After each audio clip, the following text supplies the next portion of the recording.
Ration বন্টন দুর্নীতি মামলায় ফের শহরে ইডির হানা। একসঙ্গে 4টি জায়গায় হানা দিয়েছে এনফোর্সমেন্ট ডিরেক্টরেটের আধিকারিকরা। বনগাঁ পুরসভার প্রাক্তন পুরপ্রধান শঙ্কর আড্ডার অফিস, সেক্টর 5-এ তার চার্টার্ড অ্যাকাউন্টেন্ট অরবিন্দ সিং এর অফিসেও চলছে তল্লাশি। রেশন বন্টন দুর্নীতি মামলায় ইতিমধ্যেই উদ্ধার হয়েছে একটি মেরুন ডায়েরি। তাতে পাওয়া বিভিন্ন চাঞ্চল্যকর তথ্য ইডি খতিয়ে দেখছে, এমনটাই দাবি ইডি সূত্রের।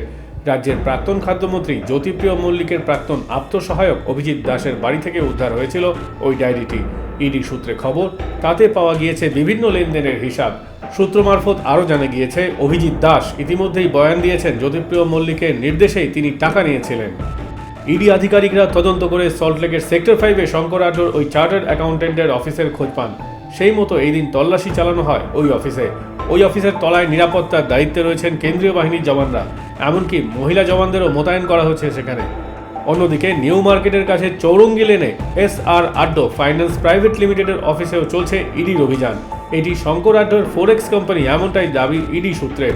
আগের দিন ওই অফিসটি সিল করে দিয়েছিল কেন্দ্রীয় তদন্তকারী সংস্থা। কেন্দ্রীয় এজেন্সির দাবি, শঙ্কর আড্ডোর ওই ফোরেক্স কোম্পানির মাধ্যমে রেশন দুর্নীতির কোটি কোটি টাকা বিদেশে পাচার করা হয়েছে, এমনকি কালো টাকা সাদাও করা হয়েছে শঙ্কর আড্ডোর ওই কোম্পানির মাধ্যমেই।